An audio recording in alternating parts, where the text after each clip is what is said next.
Sejam bem-vindos. Prazer, eu sou o professor Renan. Para quem não tinha conhecido o canal até agora, eu vou gravar uns vídeos relacionados à história, geografia e alguns outros temas. Essa aula de hoje é uma aula do sétimo ano. A gente vai falar de Idade Moderna ou Modernidade, você pode chamar como você quiser. É um tema bem legal. O tema que inicia o ano do sétimo ano ali, para eles entenderem essa passagem que teve do período que eles terminaram estudando, que é a Idade Média, para esse período novo, que é a Idade Moderna. Bom, antes de mais nada, eu quero agradecer a todo mundo que está assistindo o vídeo. É, Compartilhe o vídeo, se inscreva no canal, curta. Se você gostou do vídeo, quer mostrar para alguém, fica à vontade, tá? Vou usar a linguagem mais simples possível para dar essa aulinha de história aqui rapidinho para vocês, de uma maneira bem leve.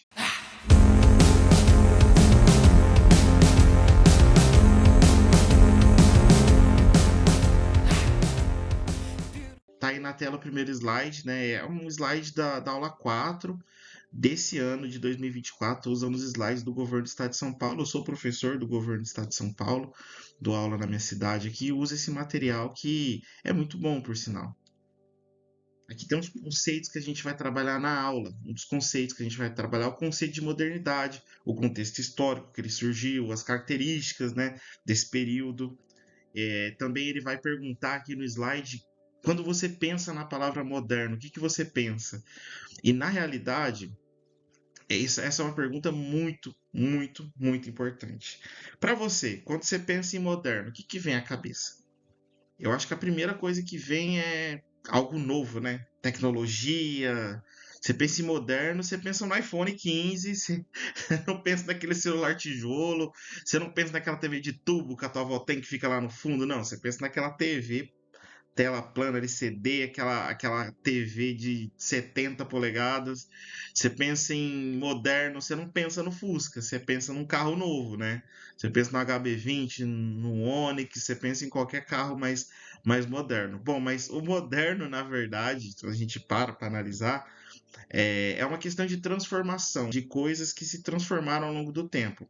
Se hoje o Onix, um HB20, um carro que sai todo ano aí, é o que há de mais moderno aqui no Brasil, há muito tempo atrás o Fusca era o carro de ponta no Brasil, né? Ter um Fusca nos anos 60 significava ter um carro moderno para aquela época, tá? A carroça já foi o veículo mais moderno de rodas. Cavalo antes da carroça era muito utilizado. É questão de como você vê as transformações. Então, vamos resumir. O que é moderno hoje, talvez a gente tenha uma ideia diferente do que era moderno no período que a gente vai estudar. Por isso que ele coloca aqui, ó, e é bem legal, que se refere ao período entre os séculos 15 e 18. Século 15, para quem não sabe, vai do ano 1400 e alguma coisa até o século 18, 1700.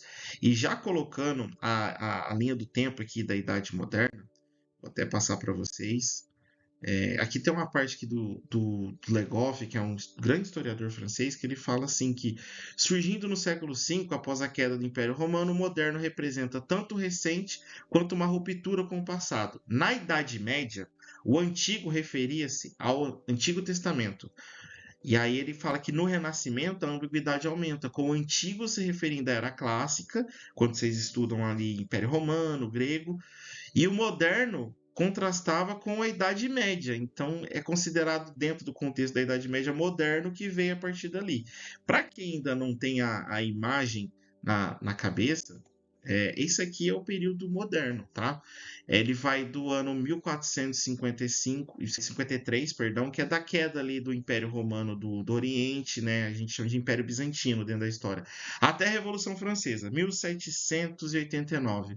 Dá um período longo aí e aconteceram várias coisas importantes para a história mundial, coisas que hoje em dia vocês, por exemplo, vivem no dia a dia, eu vou dar exemplos mais para frente, mas que vocês não percebem, mas que tem relação com esse período. Por exemplo, um quadro muito famoso que é a Mona Lisa foi feito nesse período. As grandes navegações, quando Portugal veio para o Brasil, aconteceu nesse período. Obras muito famosas que foram escritas e pintadas foram nesse período. Os direitos humanos, você vai ter ali países conquistando sua independência, como Estados Unidos, você vai ter um movimento chamado Iluminismo, você vai ter reforma protestante, tudo isso, esses temas históricos aconteceram durante esse período chamado de Idade Moderna. Por que, que a gente estuda isso, professor? Porque é importante pra caramba, cara. Você não faz ideia. Você não consegue entender o mundo de hoje se você não entender o que aconteceu lá. Se hoje, por exemplo, você sabe que você é católico, um exemplo, mas você sabe que tem um colega de sala que é evangélico, por exemplo. Isso só acontece porque em 1517 o Lutero foi lá e começou a criticar a Igreja Católica, colocou as 95 teses dele dentro não, na frente, né, de uma igreja e começou a criticar. Isso gerou um movimento mais de reforma protestante, uma divisão da igreja. E hoje existem esses cristãos, tanto católicos quanto os protestantes. Olha só que interessante. E assim, começou lá, veio para cá. Você fala português e você mora no Brasil. A gente tem muita similaridades, a gente tem muitas coisas que é da cultura portuguesa que está aqui no território brasileiro, graças à vinda deles aqui. É lógico que a cultura brasileira não só é dos portugueses, tem a cultura indígena, tem a cultura africana, isso tudo se misturou e formou o que é o Brasil. Olha só que bacana. Então, tudo isso é desse período, Idade Moderna, que vai do século XV ao XVIII. Se você tem dificuldade de séculos, eu vou tentar fazer um vídeo, alguma coisa, para tentar identificar para vocês que século é esse, que século é aquele, porque realmente em história precisa disso. É bom sempre falar que tem coisas que ficam, tem coisas que se transformam ao longo da história. A história ela não tem um ponto final. Então, muito do que eu vou falar aqui, às vezes desdobra, por exemplo, caravelas. Os portugueses vieram para o Brasil caravelas. Não se usa mais caravelas, mas ainda se usa o ato de você colocar uma embarcação no mar e se guiar. Então você tem navios hoje de alta potência que fazem uma rota que eles demoravam dias e meses para fazer naquela época e hoje ele faz em uma semana ou até menos. Tá? Porque a tecnologia aumentou, ou seja, se modernizou. Mas nesse período esse termo Idade Moderna, ele vai nascer porque, na verdade, os historiadores, quando foram estudar ao longo da história, eles perceberam que teve umas mudanças na passagem da Idade Média. A Idade Média ela vai durar ali do ano 476 até o ano 1453. Não é um período fixo, tá? Algumas mudanças demoraram um pouco mais para acontecer, dependendo do local, mas historicamente a gente divide assim, tá bom? Esse período aí durou mais ou menos uns 1000 anos e aconteceu muita coisa. A Idade Média, ao contrário do que falam, não foi um período obscuro, que não teve mudanças, teve muitas transformações, tá? Na própria Idade Média, a gente vai ver que teve muitas invenções, mas quando chega a Idade Moderna, tem um boom realmente, né? Tem várias mudanças, né? Com o Renascimento, com a Reforma Protestante, com as grandes navegações, e é isso que a gente vai estudar. Por isso esse período de Idade Moderna. Aqui tem um mapa mental que eu acho que vai guiar bem a nossa aula. Boa parte da aula vai ser aqui, tá bom? Idade Moderna. Na transição da Idade Média, que durou 1000 anos, como eu falei antes, para a Idade Moderna, esta que vamos estudar, uma série de alterações modificou o sistema feudal europeu. Então era uma Europa feudal. As pessoas, a maioria delas moravam no sítio. Existia três estamentos, três classes sociais divididas. A primeira, a menor, que tinha menos pessoas na Europa, era o clero, né, pessoas ligadas à igreja. A segunda era a nobreza, aí você tinha ali pessoas como o senhor feudal, que controlava o feudo, administrava o feudo. Você tinha ali classes como a nobreza, de maneira geral, os condes, os duques, outros senhores feudais. Você vai ter também os cavaleiros, esse pessoal que comandava a parte militar, guerras, né? A gente vê muito filme, série ligado à Idade Média, tem muita batalha, tem Game of Thrones, por exemplo. Senhor dos Anéis, ele meio que se passa ali, parecido ali a vestimenta e o contexto ali da Idade Média, então tem muitas batalhas, né? Então tinha esse pessoal que comandava, que também era da nobreza, e por último, mais abaixo, que era grande parte da população, eram os servos, camponeses, gente que trabalhava no campo, no sítio, basicamente eles tinham que produzir na terra, e aí eles pagavam muitos impostos para continuar produzindo nessa terra, ter um alimento ali para a família dele, e também pagar os impostos para continuar morando nessa terra, para ter o direito dessa terra. Em troca, tá bom, quem que era o dono da terra? O dono da terra eram os nobres. Em troca, eles falavam: ó, você faz aí tudo que eu pedi e eu te dou o direito de morar nessa terra. E que se tiver problema, se tiver guerra, eu te protejo. Eu te protejo, eu tô aqui para te proteger. Por isso tinha muitos castelos. O que eram os castelos? Eram fortes. A gente fala dessas princesas antigas, a gente está falando ali de filhos de senhores feudais, e os castelos são os fortes para proteger a população. Olha só que bacana. Tanto que os camponeses trabalhavam ao redor. Ah, não tinha cidade, era só sítio? Não, tinha cidade também, tá? Tinha cidade, inclusive os artesãos que futuramente, os artesãos e mercadores, que futuramente vão se tornar aí a nossa burguesia, né? Que eram pessoas que produziam roupas, móveis, mexiam com ferro, né? Os ferreiros. Essas pessoas, elas moravam nos burgos. Eles eram pessoas que moravam nesses centros, eram pequenos, mas aí a gente vai ver que no final da Idade Média eles começam a crescer, na verdade. Paris mesmo teve um boom, cresceu muito. Paris era uma vilinha e de repente se tornou uma cidade muito grande, muito importante. Enfim, então teve uma mudança. Modificar é mudar. Ele vai falar da economia aqui, ó. Desenvolvimento da navegação. Sim, na economia teve o desenvolvimento da navegação, então principalmente Portugal. A gente vai ver isso na habilidade de grandes navegações. Portugal acho que foi o primeiro expoente, né, desse movimento de ir para os mares e dominar. Então foi bem legal, na verdade. Isso importante para o mundo. Política: monarquias centralizadas, monarquias, governo de um, no caso centrado no rei, centralizadas na mão desse rei. A gente vai chamar esse governo desse rei, né, nas mãos dele, ele tomando todas as decisões, a gente vai chamar de algo absoluto, né? É absolutismo, é esse governo que vai perdurar aí durante uns 200 anos, em alguns outros lugares até mais, na Europa. E a gente chama esses estados são, não vou colocar aqui de uma maneira mais simples, países, né, que se formaram na Europa, porque hoje a gente conhece a França, por exemplo, fica na Europa, mas a França não era a França.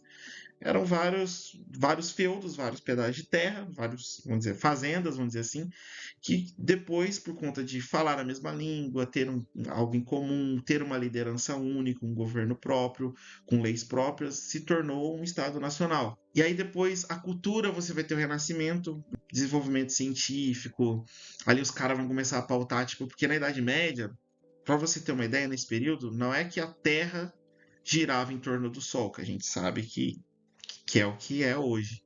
A ciência comprova isso. Não, nesse período a Terra era o centro de todo o universo. As decisões, todas as justificativas do porquê que eu tenho que fazer isso, por que eu sou obrigado a fazer isso, por que eu tenho que seguir essa regra, porque Deus quis essas regras, essa forma essa própria divisão da pirâmide, né? Por que o clero acima? O clero reza, os nobres lutam e vocês que estão lá embaixo, vocês trabalham. Então, essa justificativa vinha tudo da justificativa religiosa. Era a religião que justificava isso. Com o Renascimento, você vai ter vai começar a ser questionado isso. E a religião, a reforma e a contra-reforma religiosa. Foi muito importante. Eu acho uma das matérias mais importantes do sétimo ano, a reforma protestante. Idade Moderna é um período de mudanças políticas, de governos, de lideranças. E nesse movimento político, você vai gerar influência em várias outras partes da vida. A sociedade, de maneira geral, você vai ver ali um fortalecimento e o surgimento da burguesia, essa camada social que eles não tinham poder político, eles não podiam tomar decisões políticas, criar uma lei, tirar uma lei, por exemplo, mas eles tinham muito dinheiro. Eles tinham a grana e, por exemplo, para produzir esses barcos, esses navios que saíam para o mar, o rei, né, que tinha o poder político e comandava, ele precisava do apoio dessa galera aqui.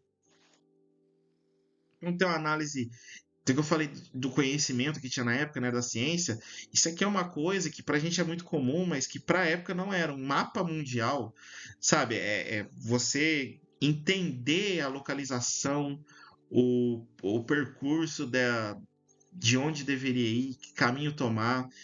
Isso aqui esse mapa revolucionou o mundo, né? Você tem esse mapa mundial de Ortelius, ele é de 1570, então ali você já começava já a ver como estava crescendo realmente. É uma ciência que hoje a gente conhece como geografia, cartografia, para ser mais exato, e hoje é muito comum, a gente tem diversos mapas, imagens, eu mesmo tenho impresso, mas que na época revolucionou mesmo. Você ter um mapa desse em mãos. E para criar isso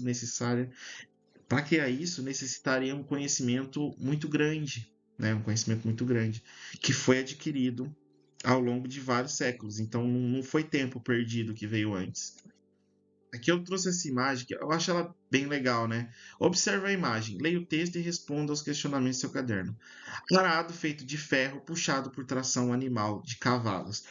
Esse trabalho que é feito por esse arado, hoje pode ser feito por uma máquina que faz isso de maneira mais engenhosa, com maior qualidade, de maneira mais rápida e com menos custos, né? O animal precisa ser tratado com ração, precisa ser cuidado, tem a água dele, tem a questão do envelhecimento. Você não pode exigir tanto dele porque ele é um animal, ele é um ser vivo. E ali você vê um senhor de idade, então provavelmente há muitos anos ele faz isso. A máquina ela já consegue já fazer o trabalho mais rápido.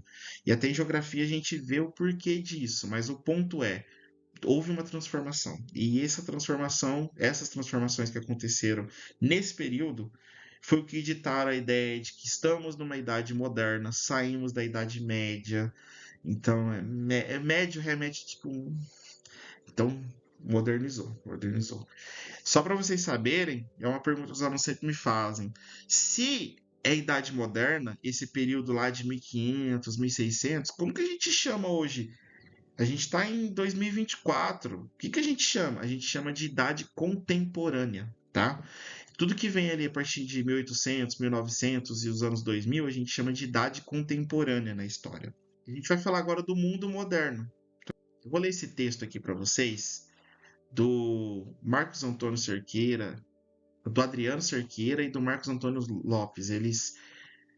Esse texto é muito bom, fala a verdade. Ele é muito legal. Vamos ler junto. A época moderna transformou radicalmente a relação entre o homem e o mundo.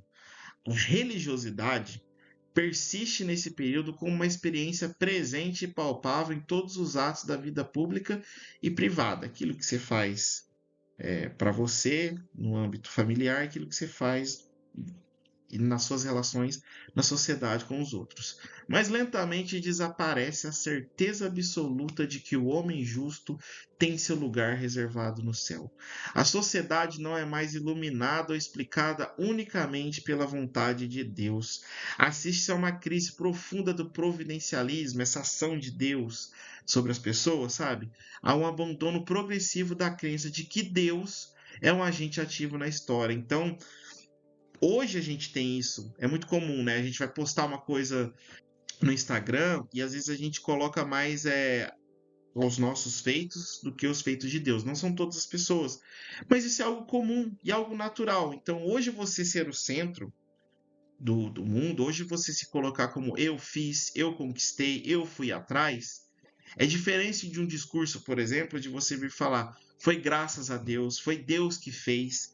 É lógico que eu estou dando um exemplo muito simples. Essa sociedade medieval era ultra religiosa. Nada era sem Deus estar presente, porque Deus quis e Deus tomou ação. Então, é até difícil para a gente se colocar no lugar deles. É muito complicado você se imaginar dentro de uma Idade Média. Realmente, se eu tivesse uma máquina do tempo, acho que eu queria voltar para a Idade Média para saber o que as pessoas falavam, como elas falavam acerca das coisas, porque era uma ação de Deus muito forte, uma crença muito forte, né? Todas as decisões e nada podia ser questionado se Deus decidiu. Hoje não. Hoje você tem até a oportunidade de dizer que você é ateu, você não acredita em Deus e tá tudo bem. As decisões que acontecem na tua vida são obra do destino e das decisões humanas, não tem a mão de Deus nisso.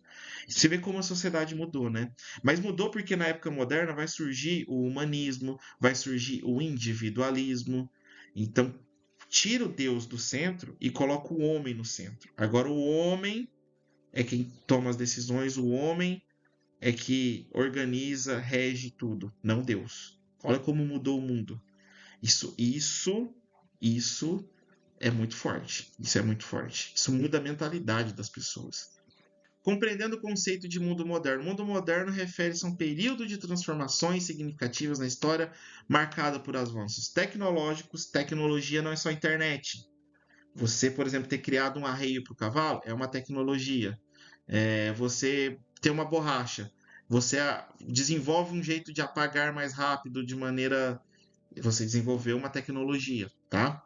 Mudanças sociais e econômicas. A gente vai estudar tudo com calma, tá bom?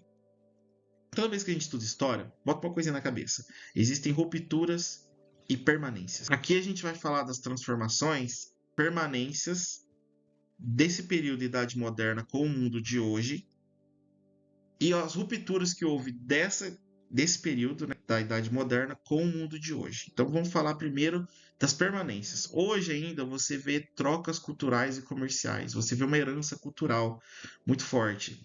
As línguas que são faladas, a questão territorial, muitos países mantêm mais ou menos o mesmo território. Você tem a herança até nas leis, muito que foi colocado durante aquele período se mantém até os dias de hoje. Tem muitos exemplos para dar. E rupturas, bom, a colonização e a transformação social. Se na época da Idade Moderna, Brasil, Estados Unidos, a América toda, né, foi colonizada pelos europeus, ingleses, franceses, espanhóis, portugueses que vieram para o Brasil, bom, hoje já são independentes, já teve uma ruptura, né? Hoje eles já são livres. Então é bem interessante a gente estudar esse ponto sobre permanências e rupturas. Para o historiador Marian Matovits, a história dos contratos da África com o resto do mundo no século XVI a XVIII pode ser brevemente caracterizada da seguinte forma: a costa ocidental e seu interior constituíam a zona que mais estava em contato com o resto do mundo. É bem interessante que a gente vai estudar a história da África e a gente só vê os africanos como assim, mão de obra escrava, mão de obra escrava, negro escravo. Teve até uma vez com uma menina do sexto ano, e eu entendo, né, que é sexto ano, 11 anos, ela chegou para mim, isso não é burrice, é falta de conhecimento, mas às vezes ela não teve a oportunidade de ter esse conhecimento. Ela quis adquirir esse conhecimento. Ela chegou para mim e falou assim: professor, por que que todo preto, todo negro, e o preto e o negro não são termos errados, tá? Por que que todo preto, todo negro são escravos? Uma frase muito forte, na verdade, né? Então vem de um certo desconhecimento, mas eu entendi. E aí eu expliquei para ela, ela passou a entender e ela nunca mais errou. Ela entendeu que, na verdade, os negros foram seres humanos que foram escravizados. A história deles não se resume a isso. E isso só aconteceu porque, como diz no texto aqui, a costa ocidental e seu interior constituíram a zona que mais estava em contato com o resto do mundo. Então, os europeus, eles. Aqui está a Europa, aqui está a América. Abaixo da Europa, perdão, aqui abaixo da Europa, tem a África. Os europeus desceram para a África com os navios que eles produziram, principalmente Portugal, e começaram um contato comercial. Não era a ideia ali no início pegar eles e escravizar eles na América. Se tornou porque se tornou um negócio muito lucrativo, principalmente para Portugal, que foi mais quem fez isso. Mas o povo africano tem uma história muito rica, na verdade. Se você pegar a história da África, 100%. Desde dos 6 mil anos atrás até agora. Os africanos mesmo vão ser escravizados num período aí de 8% só da história deles. O restante foi a África contribuindo para o crescimento do mundo. E tem muita influência da África no mundo, tá? Em todas as áreas da vida que você imaginar. Esse comércio mesmo, a Europa enriqueceu muito durante esse período, principalmente por causa do contato com a África, que eles pegavam muitos produtos de qualidade dos africanos, em troca de produtos que às vezes não beneficiavam tanto a eles.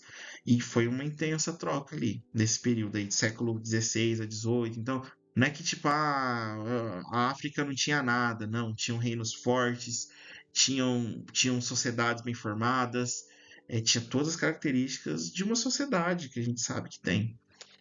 A história não é uma narrativa isolada, é um intricado quebra-cabeça global, onde cada peça se conecta para formar uma imagem completa. Você não consegue entender a história do Brasil sem entender a história da África, da Europa. aqui tem umas trocas entre os continentes. Eu acho que dessa aula o que tem de mais importante é isso. Por exemplo, alimentos, introdução de batata, cacau e milho na Europa, na África e na Ásia. Então, produtos que vieram de outros lugares vão chegando até outros continentes. A gente tem, por exemplo, produtos que vieram para o Brasil, mas que não são do Brasil, que a gente come aqui no Brasil, mas que vieram de outros lugares. Exportação de cana de açúcar e café para as Américas. Elas chegaram aqui, o café e o açúcar. E é interessante porque a cana e o café que vieram para o Brasil se tornaram o produto mais valioso do Brasil. A gente pega a história do Brasil, vai ter o ciclo do café, o ciclo da cana, depois vai ter o ciclo de ouro do café, que é o momento ali que o café ele se tornou o principal produto do Brasil e foi durante muito tempo, viu? E o café brasileiro hoje é considerado o melhor café do mundo, só para você ter uma ideia. E não veio, e não é do Brasil. Tecnologias, transferência de conhecimento agrícola entre os continentes. Então, algo que eles viram lá na África. E eles viam, tá? Né? Que os europeus, todo de melhor que existe no mundo tá na Europa. Não, a gente vai falar disso daqui a pouco. Não. Teve muita coisa que a Europa usou que, tipo, veio lá da África. Eles falaram, nossa, que bacana isso aqui. E eles pegaram da África. Contato ali, né, do dia a dia. Introdução de novas técnicas agrícolas extrativistas nas Américas. Por exemplo, a maneira de plantar cana-de-açúcar é algo que eles observaram na África. Portugal já tinha feito um teste lá na África, e aí quando eles vieram para o Brasil, eles perceberam, tipo, pô, esses caras são bons para fazer isso, hein? Na moral mesmo, vou trazer eles para cá. Foi aí que eles perceberam que os africanos eles tinham certa habilidade no trato da cana. Culturas e trajes, influência nas religiões, nas práticas culinárias, no modo de vestir. Isso aqui é muito forte, influência africana muito grande, ali Rio de Janeiro, Bahia. Quem já foi para o Rio de Janeiro? Quem já foi principalmente para Bahia? Cara, a Bahia ali respira África. Respira África. Então, tem muita influência ali no dia a dia. Impacto duradouro nas organizações da forma de governo. Assim, para nós hoje, que a gente consegue conversar com qualquer pessoa de qualquer lugar do mundo, a qualquer momento, de maneira muito rápida, é muito simples, mas daquele período era algo muito forte. Não é algo tão simples assim.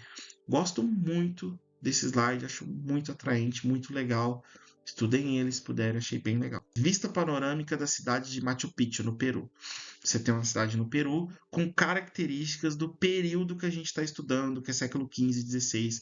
Isso aqui foram as cidades que os espanhóis encontraram quando chegaram ali no Peru. O Peru hoje ele faz parte de um território que foi colonizado pela Espanha, tá bom? Por isso que os peruanos falam espanhol. E aí, do lado, você tem a vista panorâmica da cidade do Cabo, lá na África do Sul. Aí você tem uma tecnológica, né? A gente tem uma visão de África que é aquela coisa tribal, aquela coisa de todo mundo morando.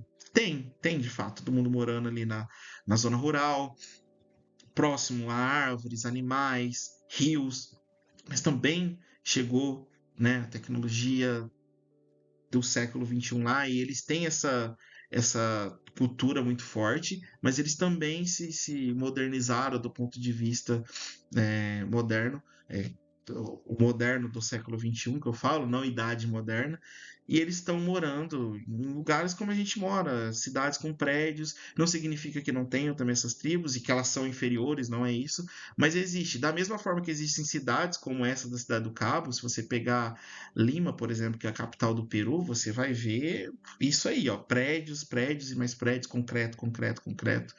E também tem essas sociedades mais tribais, mais voltadas para a cultura local, né, perto da natureza. Você vai ter também na África isso hoje em dia. É interessante, né? A África tem muitas relações e muitos pontos, semelhanças com a América. A gente vai ver muito isso, principalmente no segundo bimestre. Para encerrar a aula, a gente vai ver a modernidade europeia, as perspectivas sobre a África e a América, que na verdade a gente vai ver como era enxergada pela Europa essas civilizações de África e América. Que, bom, vamos ver. A gente vai falar da visão eurocêntrica e da Idade Moderna em si, tá bom? Você já viveu alguma situação em que por algum motivo sentiu-se diferente das outras pessoas? Acho que todo mundo, né? Pô, eu sou diferente disso aqui, eu não tô alinhado. Por quê? Que contexto que era? A gente vai ver um pouco disso. Bom, essa imagem aqui para mim Cabal. Esse livro eu tenho ele, inclusive. Eu tenho esse livro. Aqui, ó. Hans Stenden, gravura, né, que ele fez, 2 viagens ao Brasil. Até essas imagens aqui, eu vou até trazer aqui, ó. Tem outras imagens aqui dentro do livro, ó, que ele coloca. Então é um livro bem interessante para a gente entender a mentalidade que a Europa tinha sobre a América nesse período. Significa que o que ele está falando deve ser descartado, porque ele fala com bastante preconceito? A gente analisar com um olhar preconceituoso o que ele escreveu nesse período é anacronismo histórico, tá? Era a visão da Europa na época sobre o Brasil. Eles viam todos os povos indígenas como canibais, pessoas sem cultura. Professor, mas tudo que eles faziam, que eles comiam, que eles vestiam era a cultura deles. Mas a visão era de que cultura era algo a ser vivido no sentido de que tem que ser bom, tem que ter uma regra para ser seguida para ser cultura, né? Se não for bom, se não for o que eu aceito, não é cultura. Essa visão deles fez com que chegasse esses índios como canibais que não tinham qualquer humanidade, era uma visão mesmo animalesca deles. Eles desumanizavam esses indígenas. Muitos padres chegavam a escrever cartas falando que os indígenas do Brasil não têm alma, não têm alma, então por não ter alma não serão salvos. Deus não vai salvar essas pessoas porque elas não têm alma. Então, essa era a visão que viam eles como animais, como monstros mesmo. Até é bem interessante, quando a Europa começou a navegar nos mares, vindo para a América, eles tinham medo do que encontrar por aqui, porque na visão deles, aqueles monstros, tipo o monstro do Lago Ness, aquelas coisas assim, eles achavam que ia encontrar isso no mar, na verdade. Porque a gente sabe que não existe, mas no máximo uma baleia ali, né? No máximo, no máximo. Mas eles achavam que ia encontrar esses monstros mesmo, sabe? Porque era a visão que eles tinham, essa monstruosidade, animalesco, pessoas sem alma, sem cultura, e canibais. Canibais, para quem não sabe, canibalismo é quando você come da própria carne. No caso, eles tinham tribos canibais aqui na América, tinham, mas era minoria, eram poucas. A maioria comia animais, é o que plantava, a mandioca, os alimentos que eram plantados aqui, né? O milho, enfim. Por que que eles faziam isso? Aí a pergunta que você está fazendo, por que que eles faziam isso? Que horrível, professor.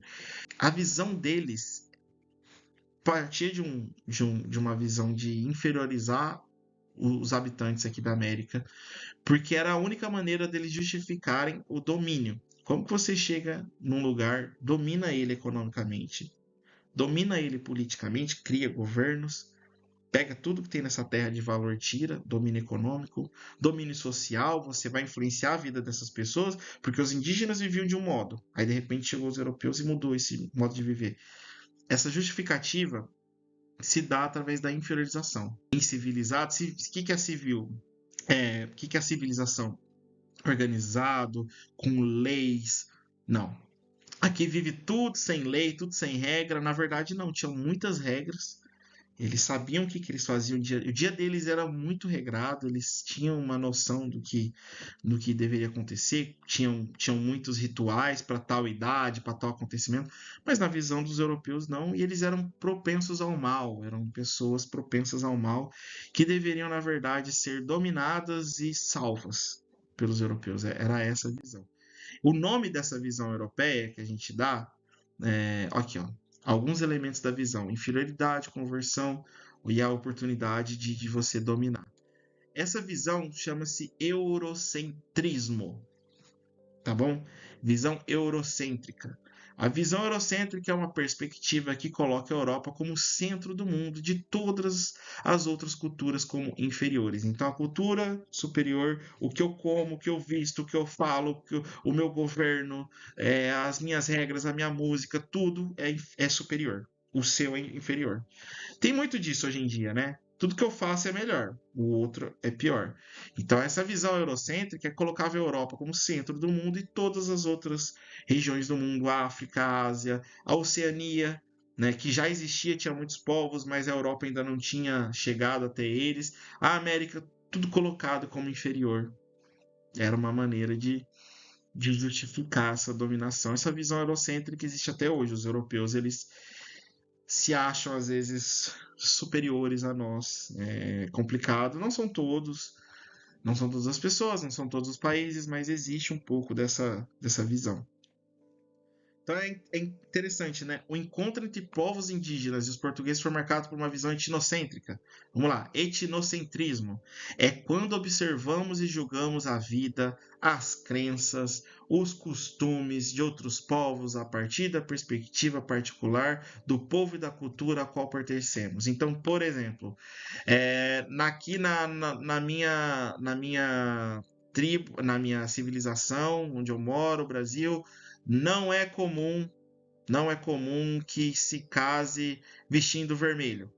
Aí você vai num lugar que a cultura é se casar vestindo vermelho. Aí você começa a criticar. Você começa a falar, não, mas que é isso? Que absurdo, que não sei o quê, pode, eu não aceito. Isso é etnocentrismo. Você está colocando seus hábitos, suas crenças, seus costumes sobre a sua visão. Você tem que entender a cultura de um povo, a crença que ele tem, o hábito que ele tem, de acordo com a imersão dentro do contexto que ele vive, dentro da localidade que ele vive, por que, que isso é importante para ele, por que, que ele faz desse jeito, entender, se colocar no lugar mesmo desse povo, dessa pessoa. É muito interessante porque quando a gente joga história para a vida, a gente passa a respeitar muito a história e as crenças das pessoas, né? Então, se você vê alguém que tem dificuldade de respeitar a diferença, é porque provavelmente essa pessoa não enxerga os outros como um sujeito histórico e tem uma visão às vezes até etnocêntrica sobre as coisas, né? Esse etnocentrismo, que é a etnia, a minha etnia, minha visão, minhas crenças acima das dos outros.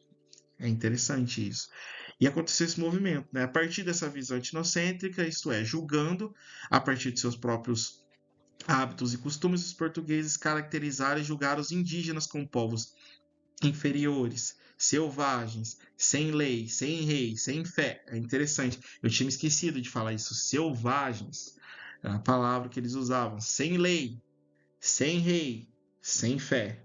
Olha só, é a visão que como eles tinham lei, como eles tinham rei, como eles tinham fé, os indígenas tinham uma visão diferente sobre isso, a fé deles era diferente, as lideranças eram diferentes e as regras e as leis não eram escritas no papel, mas existiam, então eles são inferiores.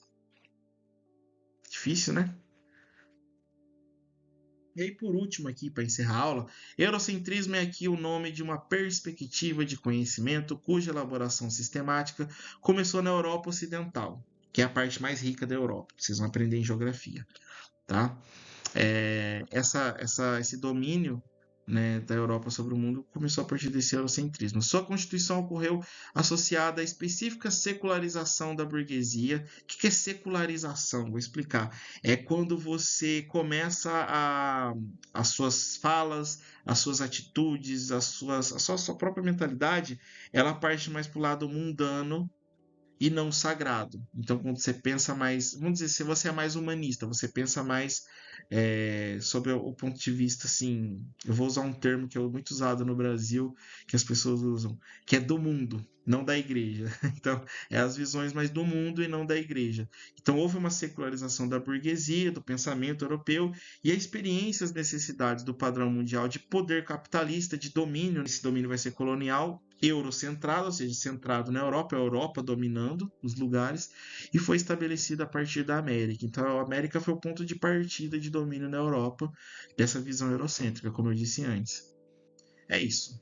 Espero que vocês tenham gostado da aula. Vai ser sempre nessa pegada. É um pouco maçante, é um pouco grandinho, mas é que eu preciso falar com toda essa calma para que vocês entendam da melhor maneira possível. Qualquer dúvida que vocês tiverem, pode entrar em contato comigo pessoalmente, para quem tem aula comigo pessoalmente, senão pode mandar a pergunta aí nos comentários que eu vou responder. Obrigadão, tchau, tchau, até o próximo.